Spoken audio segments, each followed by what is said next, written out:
Hello दोस्तों, क्या हाल है। तारीख आज 11 जून 2026, दिन गुरुवार, हिंदी तिथि एकादशी। और आइए बात करते हैं आज के मुख्य समाचार में देश भर की तमाम बड़ी खबरों पर नजर डालते हैं। देखिए दोस्तों, एक तो आज की एकादशी तिथि बहुत ही खास तिथि है। 3 साल बाद आ रही है परमा एकादशी। हिंदू धर्म में ऐसी मान्यता है कि आज के दिन व्रत रखने से 100 यज्ञों के बराबर पुण्य मिलता है। और ये जो आज 11 जून को परमा एकादशी है, ये 3 साल में एक ही बार आती है, इसीलिए इसका महत्व बहुत ही खास है। अब ये तिथि अगली बार वापस 2029 में आएगी, क्योंकि ये अधिक मास की एकादशी तिथि का संयोग होता है। तो आज परमा एकादशी के मौके पर ऐसी मान्यता कि आज के दिन कुबेर और राजा हरिश्चंद्र ने भी ये व्रत किया था। यही वजह की एकादशी तिथि का व्रत बहुत ही ज्यादा पुण्यदायी होता है और ऋण मुक्ति दिलाने वाला होता है, क्योंकि कुबेर भगवान भी आज के दिन व्रत करते हैं। तो और भी इस एकादशी तिथि की खास बातें आप स्क्रीन पर देख सकते हैं। बाकी आप सभी भाइयों बहनों दोस्तों मित्रों को डीएलएस न्यूज टीम की तरफ से परमा एकादशी की ढेर सारी हार्दिक शुभकामनाएं। भगवान विष्णु माँ लक्ष्मी की कृपा हमेशा आपके जीवन पर बनी रहे, आपकी सारी इच्छा मनोकामनाएं पूरी हो, आपके जीवन में दिन दुगुनी रात चौगुनी तरक्की मिले, आपकी लाइफ के कष्ट पीड़ा दुख दर्द दूर हो। इन्हीं शुभ मंगल कामनाओं के साथ आगे बढ़ते हैं अब अपन खबरों में। सबसे पहले आज के कुछ बड़े इवेंट देख लेते हैं। देखिए, रक्षा के क्षेत्र में एमएसएमई और स्टार्टअप्स के लिए बड़ा अवसर शुरू होने जा रहा। 11-12 जून को 2 दिन राजधानी दिल्ली में इस बारे में विशेष कार्यशाला का आयोजन होगा। डिफेंस के क्षेत्र में एमएसएमई को बढ़ावा देने के लिए सरकार की यह नई पहल है। वहीं देखिए, सीजेपी यानी कॉकरोच जनता पार्टी ने आज 11 जून से देशव्यापी आंदोलन का ऐलान किया। शिक्षा मंत्री धर्मेंद्र प्रधान के इस्तीफे की मांग को लेकर कॉकरोच जनता पार्टी आज भी महाराष्ट्र पुणे में प्रदर्शन करेगी। और सीजेपी के फाउंडर का कहना है कि 20 जून से दिल्ली के जंतर मंतर पर बेमियाद धरना शुरू होगा, यानी अनिश्चितकालीन आंदोलन शुरू करेगी कॉकरोच जनता पार्टी। और खबर है दोस्तों, नीति आयोग की 11वीं गवर्निंग काउंसिलिंग की बैठक भी आज 11 जून को नई दिल्ली में होने जा रही है। इसकी अध्यक्षता प्रधानमंत्री नरेंद्र मोदी करेंगे और इसमें कई राज्यों के मुख्यमंत्री भी शामिल होंगे। ये 11वीं शासी परिषदीय बैठक का आयोजन आज होगा, जिसमें विकसित भारत 2047 पर भी मंथन होगा। और खबर देखिए, बिहार में 7 दिन तक चलेगा भूमि समाधान अभियान। 46 लाख आवेदनों के निपटारे पर बिहार सरकार ने फोकस रखा है और ये अभियान सप्ताह भर तक चलेगा। इस दरमियान रविवार को भी कार्यालय खुले रहेंगे। इस अभियान के दौरान बिहार में जमीन मामलों के 46 लाख आवेदन जो पेंडिंग है, उनका निपटारा किया जाएगा। 11 से 17 जून तक ये अभियान चलेगा। बिहार के मंत्री डॉक्टर दिलीप जायसवाल ने कहा कि बिहार सरकार भूमि प्रशासन को पूरी तरह से पारदर्शी, डिजिटल और जनोन्मुखी बनाने के लिए लगातार काम कर रही है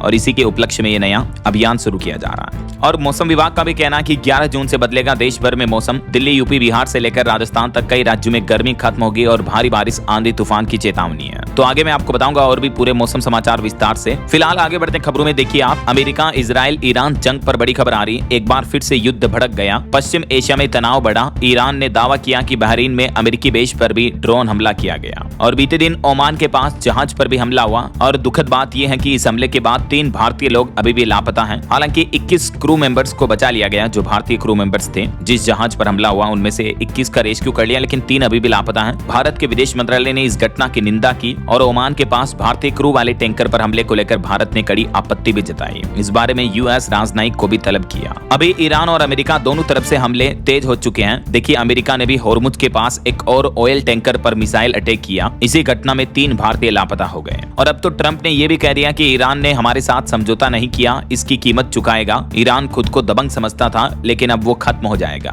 तो ट्रंप ने ईरान को जो ये धमकी दी, बदले में ईरान ने भी 3 और देशों में अमेरिकी ठिकानों पर एयर स्ट्राइक की। तो ईरान के इन हमलों से ट्रंप फिर से भड़क गए। उन्होंने कहा कि आज हम फिर ईरान पर बड़ा हमला करेंगे। डोनाल्ड ट्रंप ने ईरान की राजधानी तेहरान को चेतावनी दी। इसके बाद पश्चिम एशिया में तनाव फिर से बढ़ गया। ट्रंप बोले कि ईरान ने अब वो मौका खो दिया है, अब उसे कीमत चुकानी होगी। ट्रंप की धमकी के बाद पश्चिम एशिया में तनाव और बढ़ा। इस युद्ध की वजह से ईरान में महंगाई कितनी बढ़ रही है, मैंने आपको कल ही रिपोर्ट्स बताई थी कि हालात ये हो रहे हैं ईरान में कि खाने की रोटी भी ईएमआई पर लेने को मजबूर हैं ईरानी लोग। अमेरिका ईरान जंग का असर दिखा। इस वजह से तेल 430% महंगा हो गया, अंडे 350% तक महंगे मिल रहे हैं। ईरान में महंगाई अभी द्वितीय विश्व युद्ध से भी ज्यादा बढ़ी हुई है। तो ये तो युद्ध की स्थितियां चल रही है। और चलिए आगे बढ़ते हैं खबरों में। देखिए आप अगला अपडेट, प्रधानमंत्री नरेंद्र मोदी को बतौर पीएम पद पर रहते हुए 4399 दिन पूरे हो चुके हैं। और बीते दिन ही उन्होंने पंडित जवाहरलाल नेहरू का भी रिकॉर्ड तोड़ दिया। पहले ये रिकॉर्ड उनके नाम था। तो प्रधानमंत्री नरेंद्र मोदी की इस उपलब्धि पर बीते दिन केंद्रीय मंत्रियों ने सम्मान में खड़े होकर तालियां बजाई। बंगाल के मुख्यमंत्री शुभेंदु ने उन्हें जाल मोड़ी भी खिलाई। ये तस्वीरें आप देख सकते हैं। नेहरू से आगे निकले मोदी तो देश के चारों धामों में भी इस खुशी में पूजा हुई। लगातार सबसे लंबे समय तक इलेक्टेड पीएम बन चुके हैं अब नरेंद्र मोदी। केदारनाथ बद्रीनाथ धाम में भी पीएम मोदी को लेकर पूजा अर्चना हुई, यज्ञ किया गया। और प्रधानमंत्री की इस उपलब्धि पर भारत के बॉलीवुड कलाकारों और नेताओं समेत कई लोगों ने जमकर तारीफ भी की, उन्हें शुभकामनाएं भी दी। न सिर्फ हमारे भारत से बल्कि विदेशों से भी कई वैश्विक दिग्गज नेताओं ने प्रधानमंत्री की इस ऐतिहासिक उपलब्धि पर बधाई दी है। देश की राष्ट्रपति द्रौपदी मुर्मू ने भी पीएम को बधाई देते हुए कहा कि प्रधानमंत्री की जीवन यात्रा भारतीय लोकतंत्र के लिए एक प्रेरक उदाहरण है। तो अभी नरेंद्र मोदी जो है वो 26 मई 2014 के बाद से अब तक लगातार हमारे देश के पीएम पद पर बने हुए हैं। तो पहले पंडित जवाहरलाल नेहरू के नाम ये रिकॉर्ड था 4398 दिन का, अब 4399 दिन का रिकॉर्ड नरेंद्र मोदी के नाम बन चुका। हालांकि बिना लगातार के अगर देखें तो कुल पीएम पद के ऊपर सबसे ज्यादा लंबे समय तक रहने का दावा अभी भी इंदिरा गांधी का है। 5831 दिन तक वो भारत की प्रधानमंत्री रही है। इस उपलब्धि के मौके पर पीएम मोदी ने भी अपने संबोधन में कहा कि नियत, नीति और निर्णय, ये तीन चीजें भारत के लिए खास बनी। पिछले 12 सालों में देश कांग्रेस के कुचक्र से आजाद हुआ।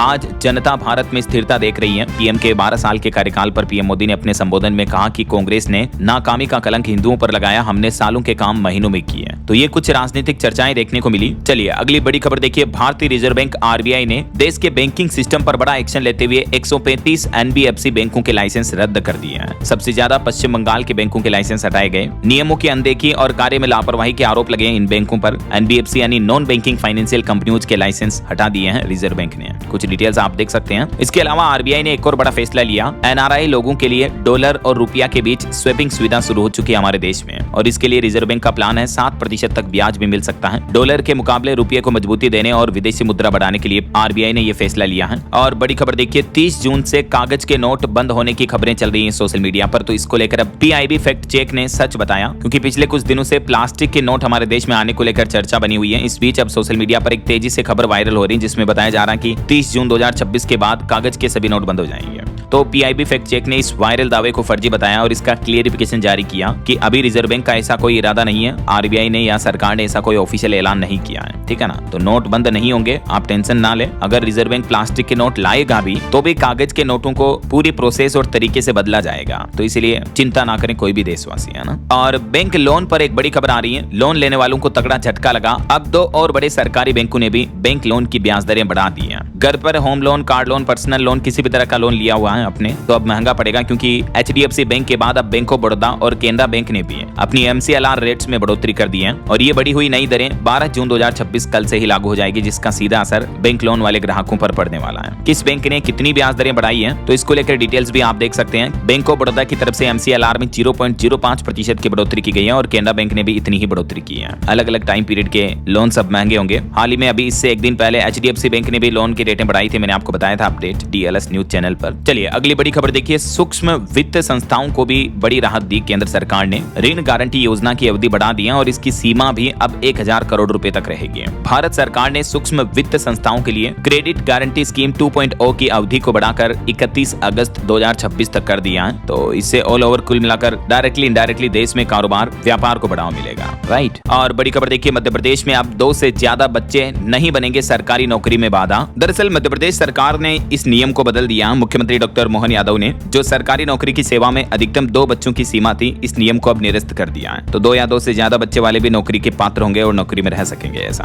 वहीं देखिए बड़ी खबर, IATA ने विमानन यात्रियों को सख्त सलाह दी और कहा कि जब विमान खाली करवाया जा रहा हो तो अपना सामान छोड़ दें और तुरंत बाहर निकलें। सभी हवाई यात्रियों के लिए वैश्विक एयरलाइन समूह IATA ने यात्रियों की सुरक्षा के लिए महत्वपूर्ण अभियान शुरू किया और इसी के तहत ये गाइडलाइंस जारी की गई है कि कभी भी किसी भी तरह की इमरजेंसी सिचुएशन में अगर हवाई यात्रियों को विमान से नीचे उतारा जाए तो अपने सामान की चिंता ना करें, क्योंकि सामान लेना खतरनाक हो सकता है ऐसा। और हमारे देश में भी हवाई सफर करना अब महंगा होगा। केंद्र सरकार ने विमान ईंधन में 10% की भारी बढ़ोतरी कर दी है। आखिरकार पेट्रोल, डीजल, LPG के बाद विमानन ईंधन भी महंगा हो ही चुका है। 104 रुपए से बढ़ाकर इसके प्राइस 115 रुपए प्रति लीटर हो जाएगी। तो इस बढ़ोतरी के बाद आपका हवाई किराया महंगा होगा। जाहिर सी बात है एयरलाइंस कंपनी अपने टिकट के रेट भी बढ़ा देगी। वैसे तो एयरलाइंस कंपनियों को राहत देने के लिए हाल ही में सरकार ने, आपको पता होगा, 10,000 करोड़ रुपए की एक मूल्य स्थिरीकरण योजना भी शुरू की है, जिसके तहत सरकार का कहना है कि कीमतों में अधिकतम 10% तक का ही इजाफा किया जाएगा, बाकी बढ़ोतरी नहीं होगी, उसका घाटा सरकार खुद भरेगी ऐसा। और अभी केंद्र सरकार ने हवाई यात्रियों को बड़ी राहत देते हुए ये भी कहा कि अब अगले 3 साल तक जेट फ्यूल के दाम नहीं बढ़ेंगे ऐसा। चलिए सोना चांदी के भाव पर खबर आ रही। चांदी में भारी गिरावट देखने को मिली। देखिए 12,500 रुपए से भी ज्यादा चांदी एक ही दिन में टूटी और अभी चांदी का भाव 2,33,000 रुपए प्रति किलो पर आ चुका है। पिछले 10 दिन के अंदर अंदर चांदी में 30,000 की भारी गिरावट देखने को मिली है, जबकि सोना भी 5,300 373 रुपए टूटा एक ही दिन में और अभी 10 ग्राम गोल्ड की प्राइस 1,47,000 रुपए प्रति 10 ग्राम चल रही है। बाकी और भी अलग अलग कैरेट के हिसाब से सोने का भाव आप देख सकते हैं। 14 कैरेट, 18 कैरेट, 22 और 24 कैरेट गोल्ड का प्राइस क्या चल रहा है। चलिए खबर है, भारत की रिलायंस कंपनी और फेसबुक इंस्टाग्राम वाले मेटा ग्रुप ने हाथ मिलाया, पार्टनरशिप साझेदारी की है, जिसके तहत देश का पहला AI वाला डेटा सेंटर बनाया जाएगा। मुकेश अंबानी की कंपनी रिलायंस और मार्क जकरबर्ग मिलकर ये भारत में पहला AI डेटा सेंटर बनाएंगे। गुजरात के जामनगर में 168 मेगावाट क्षमता वाला प्लांट बनेगा। क्लीन एनर्जी के लिए भी एक बड़ी साझेदारी हुई है। क्या होता है ये AI डेटा सेंटर, देख सकते हैं आप डिटेल्स। और कुछ पॉलिटिक्स के अपडेट देखिए। यूट्यूबर एल्विस यादव ने भी अब कॉकरोच जनता पार्टी के जवाब में बनाई खरगोश जनता पार्टी। वो बोले कि पेपर हम लीक करवाएंगे। सोशल मीडिया पर कॉकरोच जनता पार्टी के खिलाफ अब उन्होंने अपनी खुद की नई खरगोश जनता पार्टी बनाई। लिखा कि सबका विकास गाजर के साथ, कॉकरोच पार्टी वालों से बहस नहीं करता। उन्होंने ये पोस्टर भी जारी किया अपनी पार्टी का। वहीं खबर है, पश्चिम बंगाल में TMC के 19 बागी लोकसभा सांसदों में शत्रुघ्न सिन्हा, यूसुफ पठान ये भी हैं और ममता की करीबी सायोनी भी इसमें रही। अब तक 58 विधायक और 2 राज्यसभा सांसद अलग हो चुके हैं। पश्चिम बंगाल में TMC तृणमूल कांग्रेस पार्टी पूरी तरह से टूटती जा रही है। वहीं देखिए, मध्य प्रदेश के राज्यसभा प्रत्याशियों की फाइनल लिस्ट में 3 नाम सामने आए। मीनाक्षी के नामांकन पर चुनाव आयोग का फैसला अभी आना बाकी है। राष्ट्रपति से मिलेंगे कांग्रेस विधायक। और तमिलनाडु भाजपा को भी बड़ा झटका लगा। प्रदेश सचिव अमर प्रसाद रेड्डी ने इस्तीफा दिया। 13 साल के भाजपा के रिश्ते का अंत हुआ। और वहीं देखिए, कर्नाटक के जो नए मुख्यमंत्री बने DK शिवकुमार, उनका एक वीडियो वायरल हो रहा है सोशल मीडिया पर, जिसमें वह 2 सेब थोड़े थोड़े खाकर अपने समर्थकों की ओर फेंकते नजर आ रहे हैं। और भीड़ में शामिल लोग भी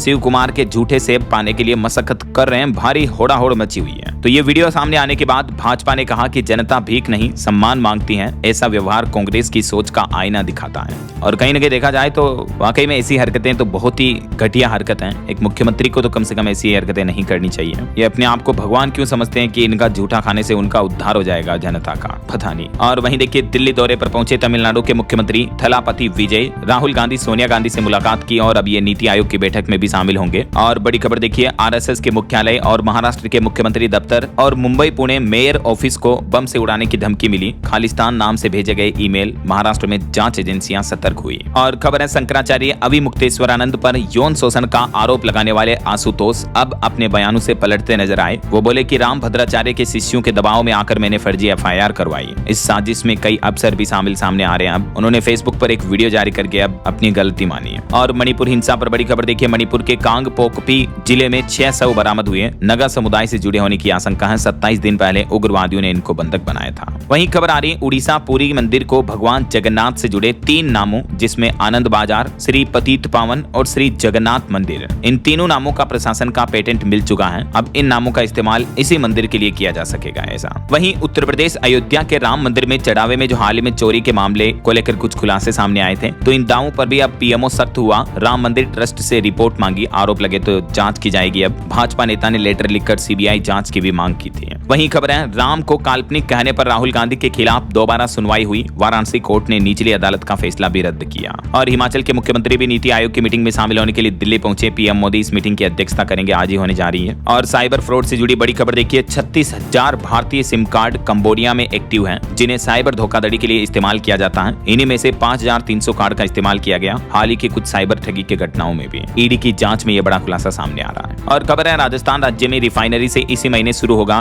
डीजल उत्पादन, जिससे निवेश और रोजगार के नए अवसर खुलेंगे। राजस्थान रिफाइनरी में यह बड़ी कामयाबी मिली है। वहीं देखिए, बिहार में कोचिंग बिल लाने की तैयारी कर रही है सम्राट सरकार। मुख्यमंत्री ने कहा कि स्कूल कॉलेजों के समय नहीं होगी कोचिंग की अनुमति। नए नियमों के मुताबिक अब राज्य का कोई भी कोचिंग संस्थान स्कूल और कॉलेज खुलने के तय समय के दौरान अपनी कोचिंग कक्षाएं नहीं चला सकेगा। सरकार का उद्देश्य है कि छात्र अपनी स्कूल कॉलेज की पढ़ाई छोड़कर कोचिंग न जाएं, इसलिए यह नया नियम लागू किया जा रहा है बिहार में। और एक श्रद्धांजलि देखिए, देश के फिल्म मेकर भारती राजा का 84 साल की उम्र में निधन हो गया। ईश्वर इनकी आत्मा को शांति दे। वहीं बड़ी खबर आ रही, अंतर्राष्ट्रीय स्पेस स्टेशन साल 2030 तक खत्म हो जाएगा। क्योंकि इस स्टेशन की खामियों को दूर करना एक बड़ी चुनौती है, तो नासा इस स्टेशन को ध्वस्त करके इसका मलबा प्रशांत महासागर में गिराएगा। 9,500 करोड़ रुपए खर्च होंगे इस प्रोजेक्ट पर। और अमेरिकी अंतरिक्ष एजेंसी नासा ने इसका प्लान भी तैयार कर लिया है। अधिकतम मियाद ISS स्पेस स्टेशन की अब 2030 तक ही रहेगी।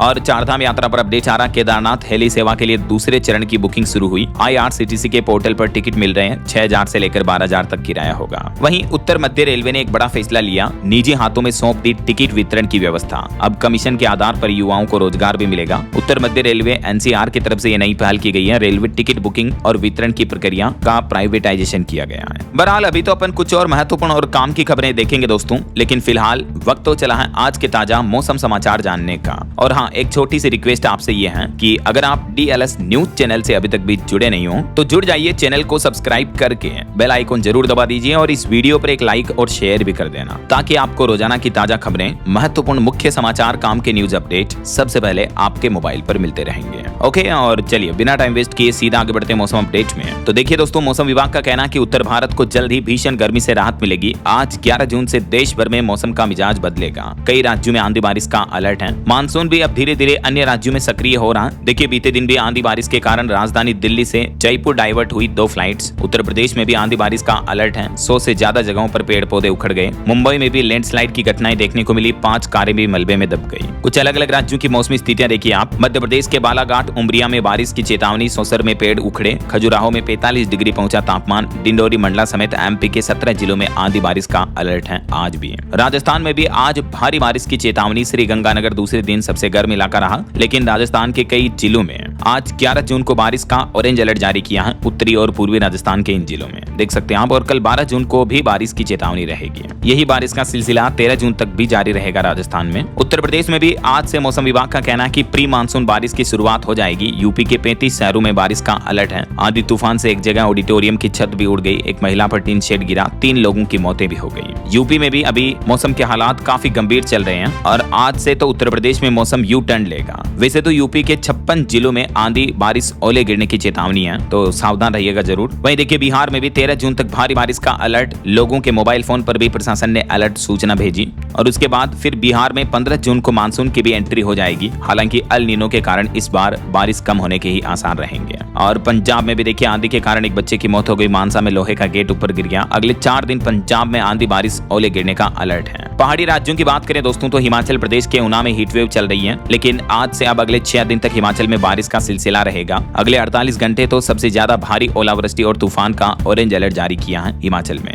और अभी मौसम विभाग का कहना है कि 16 से ज्यादा राज्यों तक मानसून कवर हो चुका है। अगले सप्ताह भर के अंदर अंदर और भी लगभग आधे भारत को मानसून कवर कर लेगा। बाकी आज और कल 11 जून और 12 जून को देश भर के अलग अलग राज्यों में मौसम का हाल क्या रह सकता है, जिसकी जानकारी आप देख सकते हैं। अगले 2 दिन देश में मौसम की स्थितियां कैसी रहेगी। वैसे आप कौन से राज्य में रहते हैं दोस्तों? आपके राज्य और जिले का नाम मुझे नीचे कमेंट करके बताइएगा जरूर। और आपके यहाँ अभी मौसम की स्थितियां कैसी चल रही है, मतलब भारी बारिश हो रही है या तेज गर्मी के हालात चल रहे हैं या थोड़ी बहुत बारिश हो रही है? कैसी मौसमी स्थितियां आपके जिले और राज्य का नाम कमेंट में बताना। ओके, और चलिए मौसम अपडेट के बाद आगे बढ़ते हैं खबरों में। कुछ मार्केट अपडेट्स पर नजर डाल लेते हैं। देखिए, बीते दिन भारतीय शेयर बाजार में सेंसेक्स डे हाई से 630 अंक गिरकर 73,983 पर बंद हुआ। निफ्टी भी 23,215 पर आया। वहीं खबर है, ब्लैक मनी केस में देश के उद्योगपति अनिल अंबानी को हाईकोर्ट से राहत मिली। IT विभाग की दंडात्मक कार्रवाई पर रोक लगाई। 420 करोड़ की टैक्स चोरी का आरोप था इन पर। और अडानी एनर्जी कंपनी हमारे देश की सबसे बड़ी स्मार्ट मीटर कंपनी बन चुकी है। 3050 करोड़ रुपए में खरीदी इंटेली स्मार्ट कंपनी को भी। चलिए आगे बढ़ते खबरों में। देखिए आप, मध्य प्रदेश से जुड़ी एक्ट्रेस त्विषा केस मामले में बड़ा अपडेट सामने आया। CBI को मिली दूसरी पोस्टमार्टम रिपोर्ट। अब चार्जशीट की तैयारियां तेज हुई। एम्स की तरफ से सीलबंद PM यानी पोस्टमार्टम रिपोर्ट CBI को सौंप दी गई है। अब CBI इस रिपोर्ट को सुप्रीम कोर्ट में पेश करेगा और आगे सुप्रीम कोर्ट तय करेगा इस केस के जांच की दिशा। कुछ बड़े हादसों और दुर्घटनाओं की खबरें देखिए दोस्तों। पाकिस्तान में खाई में गिरी टूरिस्ट वैन, एक ही परिवार के 10 लोगों की मौत हो गई। और दक्षिणी अफ्रीका के जोहान्सबर्ग में भी अंधाधुंध गोलीबारी की घटना देखने को मिली, जिसमें 12 लोगों की मौत हो गई। वहीं हमारे देश की राजधानी दिल्ली के एक होटल में जो अग्निकांड की घटना हुई थी, उस पर अब जांच रिपोर्ट में खुलासा सामने आ रहा है कि होटल का लाइसेंस मालिक के नाम नहीं बल्कि कर्मचारी के नाम पर है। अकाउंटेंट बोला कि सारे दस्तावेज जल गए। अभी होटल के मालिक को भी अरेस्ट कर लिया गया है। और कुछ इंटरनेशनल न्यूज अपडेट देखिए। पाकिस्तान ने अफगानिस्तान पर फिर से किए घातक हमले। 11 बच्चे समेत 13 लोगों की मौत हो गई। अफगानिस्तान पर पाकिस्तान ने ये देर रात बड़े हमले किए और इन हमलों के बाद पाकिस्तान ने एक घटिया बयान भी दिया। कहा कि 26 भारत समर्थित आतंकी मारे। और अभी तो POK में भी पाकिस्तान के खिलाफ लोग जोरदार प्रदर्शन कर रहे हैं तो पाकिस्तान की बर्बरता पर भड़का मानवाधिकार संगठन एमनेस्टी भी है। इसने कहा कि प्रदर्शनकारियों की मौत की स्वतंत्र जांच हो। पाकिस्तान अभी घटिया हरकतें कर रहा अपने पीओके यानी पाकिस्तान ऑक्यूपाइड कश्मीर में। हाल ही के घटनाक्रम को लेकर एमनेस्टी इंटरनेशनल ने चिंता जताई है और एक रिपोर्ट तो ये भी सामने आ रही कि पीओके में पाकिस्तानी सेना का एक हेलीकॉप्टर भी क्रैश हो गया जिसमें 21 सुरक्षा कर्मियों के मारे जाने की खबर है। रिपोर्ट में दावा किया जा रहा कि ये पीओके में लोगों का प्रदर्शन रोकने के लिए सैनिक जा रहे थे वहां, तभी ये हेलीकॉप्टर क्रैश हो गया। लेकिन एक सबसे बड़ा सवाल ये है कि आखिर पाकिस्तान के कब्जे वाले कश्मीर में सड़कों पर लोगों का खून क्यों बह रहा है? कौन सी मांगों को कुचलने में जुटी है पाकिस्तानी सेना? तो दरअसल यहाँ पीओके पाक ऑक्यूपाइड कश्मीर में बिजली, आटे, दाल की कीमतों में भी भारी बढ़ोतरी हो रही है, महंगाई बढ़ी हुई है। यही वजह कि यहाँ की जनता पाकिस्तान सरकार के खिलाफ विरोध प्रदर्शन कर रही है, लेकिन पाकिस्तान आम जनता की आवाज को दबाने में, कुचलने में लगा है। वहीं देखिए अगली बड़ी खबर, नेपाल की बालेन सरकार ने कड़ा फैसला लिया। भारत के आम और केले पर भी बैन लगा दिया जिससे सीमावर्ती व्यापारियों को लाखों का नुकसान हो रहा है। भारतीय फलों पर भी सख्ती दिखाई। जापान के बाद अब नेपाल ने भारत के भी मैंगो, आम पर प्रतिबंध लगा दिया। और बिहार से नेपाल जाने वाले लोग भी जरा ध्यान दें, अब केवल आधार कार्ड के जरिए आपको नेपाल बॉर्डर में एंट्री नहीं मिलेगी, बल्कि अन्य आईडी कार्ड जैसे वोटर आईडी, पासपोर्ट या अन्य वैध सरकारी दस्तावेज भी साथ रखना अनिवार्य होगा। ये भी नया नियम लागू कर दिया गया नेपाल बॉर्डर पर। वहीं खबर है, पंजाब अमृतसर से 541 सिख श्रद्धालुओं का जत्था पाकिस्तान के लिए रवाना हुआ और अमेरिका के बिल गेट्स ने अब ये माना कि गंभीर गलती थी जेफरी एप्स्टीन से मिलना, क्योंकि एप्स्टीन फाइल्स में उनका भी नाम सामने आया था, आपको पता होगा। और अभी एक दिन पहले जो फिलीपींस में भूकंप आया था, इस भूकंप के बाद 2100 से ज्यादा बड़े झटके और लगे। राहत और बचाव कार्य भी प्रभावित हुए। इस वजह से अब तक इस भूकंप में मरने वालों की संख्या बढ़कर 45 हो चुकी है। और बड़ी खबर देखिए, संयुक्त राष्ट्र में पाकिस्तान और चीन को भी बड़ा झटका लगा। अमेरिका ने बीएलए को अंतर्राष्ट्रीय आतंकी घोषित करने का प्रस्ताव रोक दिया है। बीएलए यानी बलूचिस्तान लिबरेशन आर्मी को आतंकी घोषित नहीं करेगा अमेरिका। और बड़ी खबर देखिए, हॉर्मुज से जॉर्डन तक फिर से बड़ा युद्ध का खतरा। ईरान ने अमेरिका के ठिकानों पर मिसाइलें दागी। पश्चिम एशिया में हाई अलर्ट जारी हुआ। यूएस ईरान वॉर को लेकर अब ईरान के विदेश मंत्री का भी ये कहना कि अगर सुरक्षित रहना चाहते हो तो हमारे क्षेत्र से निकल जाओ। अमेरिका के सैनिकों को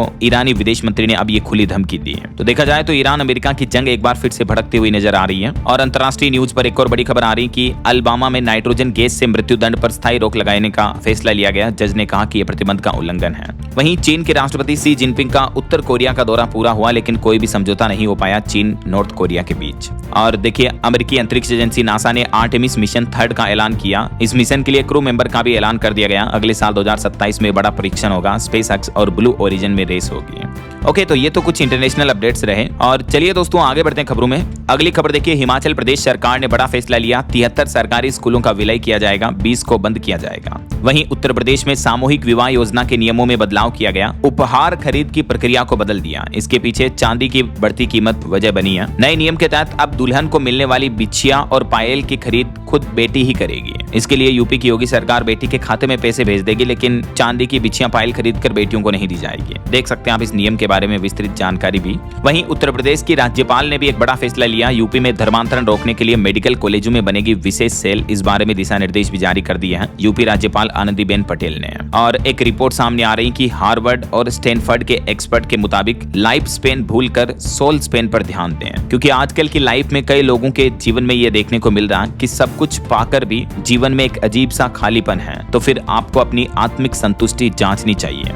और वैज्ञानिकों ने रिसर्च में यह भी पाया कि एक अजनबी की मुस्कान आपकी संतुष्टि को बढ़ा सकती है। लाइफ स्पेन का मतलब है जीवन प्रत्याशा। उसके बारे में ना सोचकर आपको सोल स्पेन यानी आत्मिक प्रत्याशा के बारे में सोचना चाहिए। खुशियां जीवन में कई बार सब कुछ पाने के बाद भी नहीं मिलती हैं। इसी को लेकर हार्वर्ड यूनिवर्सिटी के मनोवैज्ञानिकों की ये रिसर्च सामने आ रही, देख सकते हैं आप। इसलिए वो कहते हैं ना कि खुशियां हमेशा अंदर से आती हैं। बाहर की भौतिक चीजों से हम कुछ समय के लिए खुशियां पा सकते हैं, लेकिन तृप्ति नहीं मिलती है वो। चलिए अगली बड़ी खबर देखिए, राजस्थान के जयपुर में एक पायलट की हरकत। पायलट का ड्यूटी टाइम पूरा हुआ तो विमान को ही छोड़कर रवाना हो गया। वो दुबई से दिल्ली जा रही फ्लाइट जयपुर डाइवर्ट हुई थी, तो यात्री घंटों परेशान भी रहे। और खबर है, बिहार सरकार ने भारतीय state bank, SBI, Punjab national bank समेत 15 बैंकों को बड़ी चेतावनी दी और कहा कि अगले 6 महीने में अगर काम नहीं सुधरा तो सरकारी डिपॉजिट भी छिन जाएगा। उप मुख्यमंत्री ने यह चेतावनी दी है।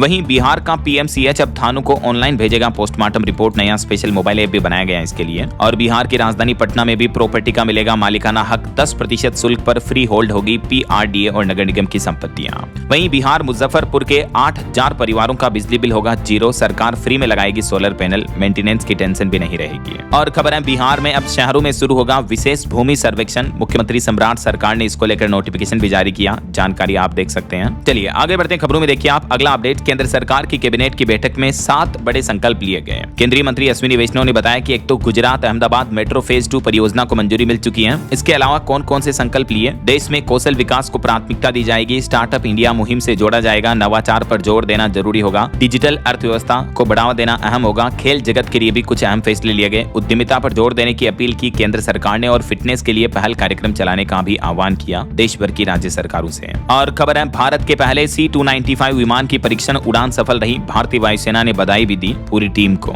और जम्मू कश्मीर की रेल कनेक्टिविटी को मिलेगा बढ़ावा, अब अनंतनाग में भी रुकेगी वंदे भारत एक्सप्रेस ट्रेन। और भारत के एविएशन सेक्टर पर रिपोर्ट आ रही कि जल्द ही हमारे देश को मिलेंगे 100 नए एयरपोर्ट, 120 नए हवाई रूट भी शुरू होंगे। केंद्र सरकार की उड़ान 2.0 स्कीम को जल्द ही लॉन्च किया जाएगा, ये सरकार का प्लान है। और खबर है दोस्तों झारखंड में असंगठित कर्मचारियों का रजिस्ट्रेशन शुरू हो चुका है, मृत्यु दुर्घटना और विवाह जैसी योजनाओं का भी लाभ मिलेगा, झारखंड सरकार की तरफ से सूचना जारी की गई। वहीं देखिए हरियाणा में अपनी मांगों को लेकर ग्रुप डी के कर्मचारियों ने भरी हुंकार, 21 जून को शिक्षा मंत्री कार्यालय का घेराव करेंगे और विरोध प्रदर्शन करेंगे। चतुर्थ श्रेणी के कर्मचारी हरियाणा में ये हड़ताल का ऐलान किए हैं। वैसे हरियाणा सरकार ने एक और बड़ी घोषणा भी की है कि हरियाणा में 20 साल से सामलात भूमि पर रहने वाले लोगों को भी अब मिल सकेगा मालिकाना हक, मुख्यमंत्री नायब सिंह सैनी की तरफ से खुद ये बड़ा ऐलान किया गया। वहीं खबर देखिए केरलम राज्य की महिलाओं के लिए 15 जून से बसों में यात्रा बिल्कुल फ्री होगी, पहले ही कैबिनेट बैठक में इस प्रस्ताव को मंजूरी दे दी गई है। और माता वैष्णो देवी जाने वाले भक्तों के लिए भी अपडेट आ रहा कि रोजाना आजकल 50,000 श्रद्धालु दर्शन कर रहे हैं, भैरव धाम पर भी भक्तों की भारी भीड़ देखने को मिल रही है। वहीं चार धाम यात्रा पर एक रिपोर्ट आ रही, देखिए आप कि केदारनाथ से लेकर आदि कैलाश तक बदली उत्तराखंड देवभूमि की तस्वीर। केंद्र सरकार की नरेंद्र मोदी के कार्यकाल में इन तीर्थ स्थलों का कायाकल्प हुआ, दुनिया में बड़ी उत्तराखंड की पहचान भी इस वजह से है। पीएम नरेंद्र मोदी के 12 सालों के कार्यकाल पर यह रिपोर्ट सामने आ रही है। और खबर है हिमाचल सरकार ने 24 जून तक HRTC कर्मचारियों की मांगे नहीं मानी तो बसें खड़ी कर देंगे, ड्राइवरों ने ये चेतावनी दी है। यूनियन की तरफ से प्रदर्शन का ऐलान किया गया।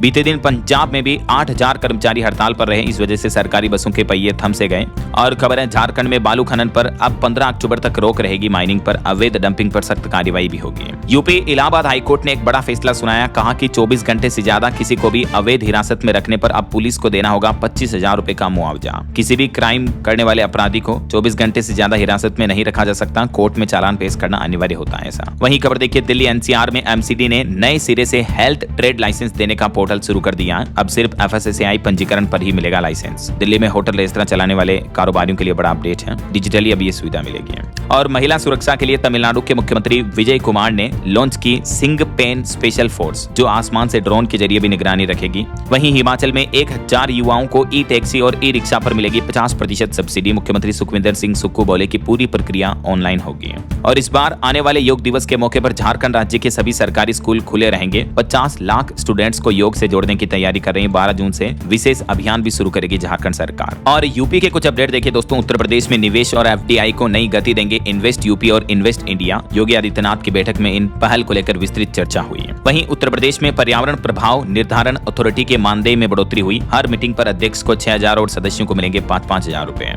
और यूपी सरकार का कहना है कि मकानों की गणना का 80% काम पूरा हो चुका है, पिछड़े जिलों पर अब प्रशासन की कड़ी नजर है। वहीं उत्तर प्रदेश में अब 3 महीने में निपटाने होंगे आर्थिक अपराधों के मामले, मुख्यमंत्री योगी आदित्यनाथ ने इस बारे में निर्देश भी जारी किए हैं। और यूपी में खुलेंगे 5 नए कौशल केंद्र, जिलों में स्किल मैपिंग शुरू हुई, इंडस्ट्री की जरूरत के मुताबिक मिलेगी ट्रेनिंग। और यूपी वासियों से बिजली विभाग ने क्यों वसूला 10% ज्यादा बिल, इसको लेकर अब UPPCL को जवाब देना होगा, उपभोक्ताओं को भी राहत मिल सकती है। और उत्तर प्रदेश में चिकनगुनिया और डेंगू की जांच के लिए बढ़ेगी सेंटिनल प्रयोगशालाएं और गाँव में चलेगी मोबाइल वैन भी। यूपी सरकार ने नया प्लान बनाया मच्छर जनित बीमारियों पर रोकथाम के लिए। वहीं खबर है केंद्रीय गृह मंत्री अमित शाह ने एक नए सिस्टम का उद्घाटन किया, अगले 3 वर्षों में 11 नए लैंड पोर्ट विकसित होंगे, वर्तमान में 15 संचालित हैं। गृह मंत्री ने land port management system launch कर दिया है, मैंने आपको बताया था इस बारे में डिटेल अपडेट बीते दिन। और एक रिपोर्ट सामने आ रही है कि ईरान संकट की वजह से तेल खाद के बढ़ते बिल ने सरकार की टेंशन बढ़ाई। और पेट्रोलियम मंत्रालय का कहना है कि सरकारी पेट्रोलियम कंपनियों को इसके लिए 1.25 लाख करोड़ तक की मदद भी दी गई, देशवासियों को महंगे फ्यूल से राहत देने के लिए। और मनरेगा की जगह केंद्र सरकार ने जो VBG रामजी बिल योजना लेकर आई, इसके लिए भी केंद्र सरकार 95,692 करोड़ रुपए की अंतरिम राशि देने का ऐलान कर दिए हैं। उत्तर प्रदेश राज्य को सबसे ज्यादा फंड मिलेगा इसका। इस योजना को लेकर केंद्रीय मंत्री की तरफ से ये अहम जानकारी दी गई, अलग अलग राज्यों के लिए। देख सकते हैं आप डिटेल्स। और खबर है, पश्चिम बंगाल सरकार ने दीघा स्थित जगन्नाथ मंदिर परिसर से धाम शब्द हटाने का फैसला किया है। इसका नाम परिवर्तित करके अब ये किया जाएगा और इसके लिए उड़ीसा के मुख्यमंत्री ने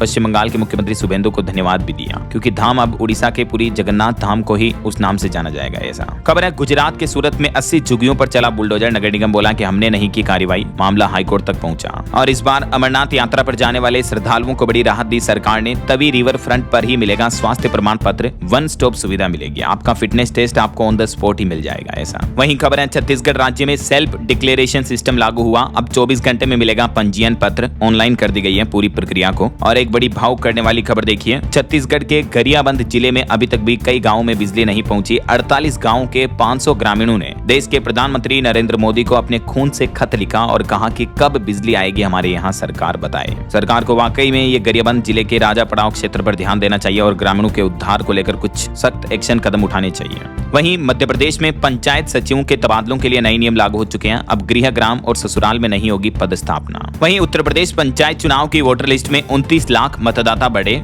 2 करोड़ नाम काटे गए, जिनमें से कुछ लोगों के नाम एक से ज्यादा जगह पर थे, कुछ लोगों की मृत्यु हो चुकी है, तो ऐसे नाम काटे गए। और अभी यूपी में हर वोटर को 9 अंकों का खास नंबर भी अलॉट किया गया है। वहीं खबर है, झारखंड में 14 जिलों में ऑरेंज अलर्ट बारिश का। 15 से 17 जून के बीच मानसून के आने के संकेत मिले हैं। और पंजाब में बस कर्मचारियों की हड़ताल खत्म हुई, सरकार के साथ बातचीत के बाद सहमति बनी।